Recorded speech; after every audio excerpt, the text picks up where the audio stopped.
So I was rummaging around Itch.io looking for a game to show to you guys today, trying to find something that I felt was something you guys needed to see. And I found this game. And I jumped in, I played it for a bit, and then I was like, yes, this is the one I need to show you guys. And then I thought, why? Why this game? What about it grabbed me and compelled me to say, yes, this is the one that I am showcasing today? And I had to think about it for a while to realize what it was, and it's because this game has heart.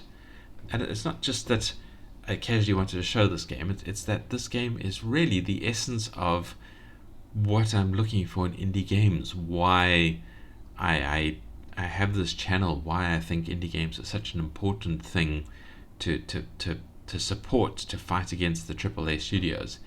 And it's because games like this have this heart, this passion inside them, because they are made by someone who is really, you know, wanting this game, is sat down and gone, what is something that I feel like playing? What kind of game do I look for? What is my ideal?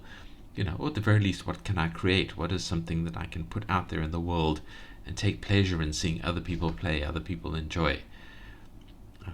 And that's where a lot of indie games come from, and it's contrasted by the sort of the AAA studio who's not making a game that they want to play. They're making a product that they can then show increasing numbers to shareholders with, so that their own bank balances can have increasing numbers on.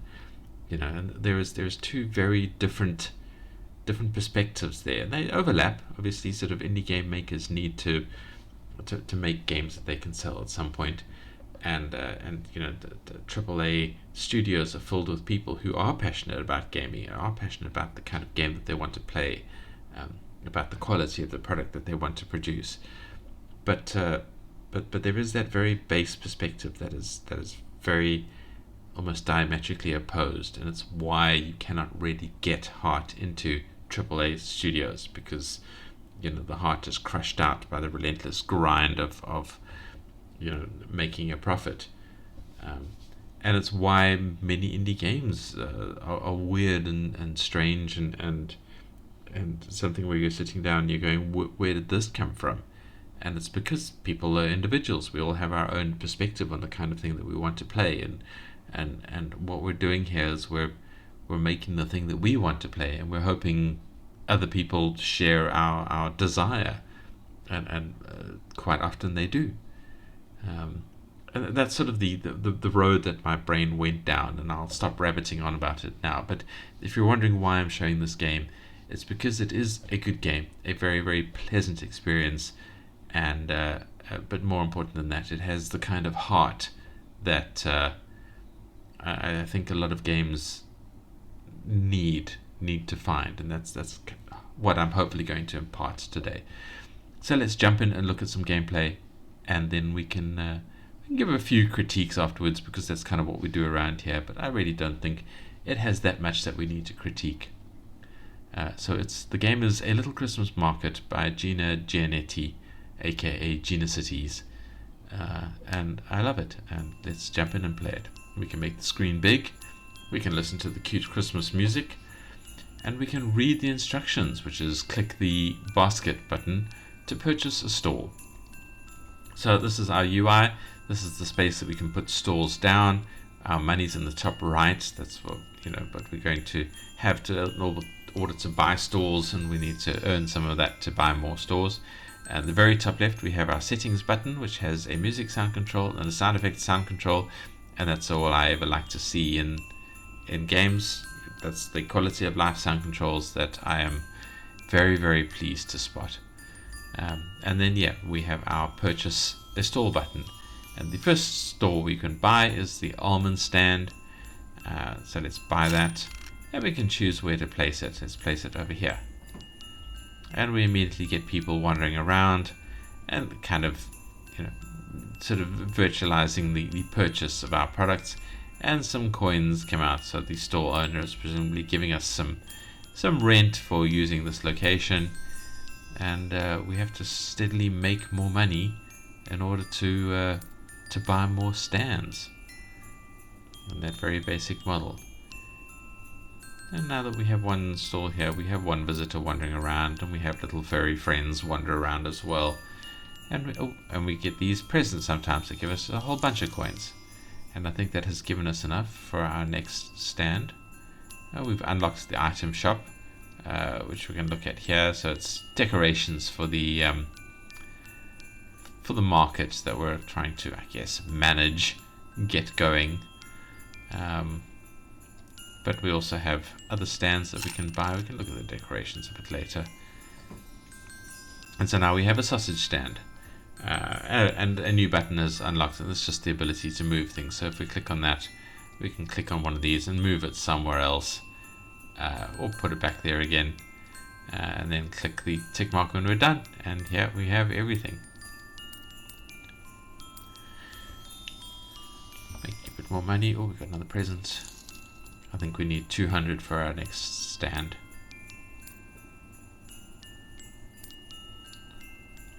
$200, we can buy a jam stand. I do like some good jam. And let's put the jam stand over here. And that's it. That's really all the gameplay I'm actually going to show, because I don't want to dig too far into this. I want you guys to come and give this a play yourselves. You know, the link is in the description as per standard practice. So yeah, come give it some love. Come show the developer that you appreciate their game. And the developer does actually mention, if we have a look at the itch.io page, P.S. please show me your Christmas market. I would love to see it. So play the game. When you get to where you feel you've gotten to, take a screenshot and put it in the comments here, and give the developer some warmth by showing how much you appreciate the game. So that's it. That's all the gameplay I'm showing. So if you're just here for the gameplay, thank you for watching. I do appreciate it greatly. Click a like if you like the video. Leave a comment, because I'd also love to know what you guys think about this particular game. And you know, I would very much appreciate your thoughts on games having heart, if you feel compelled to share those thoughts. And yeah, subscribe if you want to see me do more videos. Probably going to be more Christmassy videos in the near future. But also, because it's me and it's my channel, there's going to be more like Rusty Lake stuff and horror games and all of that kind of stuff, because that's the kind of game that I like to cover. So that is it for the gameplay. If you're heading off, thank you for watching. See you in the next video. If you are here for the critique, well, firstly, the UI I think is actually really, really good. We have our quality of life settings. We have our make it bigger screen. It's all we really need. I mean, you know, you could argue that there's space for more things thrown in, and possibly as the game gets bigger and more complicated, if it was ever to be developed further. But I think that's more than enough there. So full marks plus bonus for the UI. The sounds very cute. You've got the little sound effects of the coins being clinked. You've got this very satisfying little dunk noise as you put a stand down. What's a candy floss stand? Do you guys often associate cotton candy with Christmas? Is this a Christmas thing in your part of the world? It's never really been for us, so I'm curious to know. But yeah, gadunk. I like that sound. I find that very satisfying, very comfortable. And then of course there's the very cute Christmas music over the top of it that I love. I think it is really one of the things that has given this as much depth and as much heart as it is. I know it's a relentless tune. I know it keeps looping. And when you finally get to the sort of quote-unquote end of the game,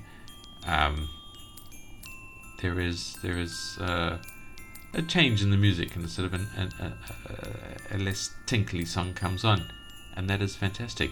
This looks like a little green alien standing here with two eyes and the arm and things like that. It's half a lamppost. Odd. Can we actually move any of these things? Oh, we can. We can move all the stuff. So we can... What are you actually on? Sort of a half...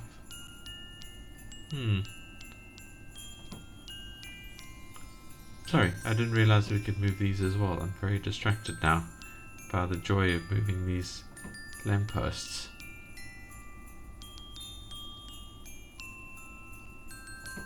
That is very cute. I like that. I like that a lot.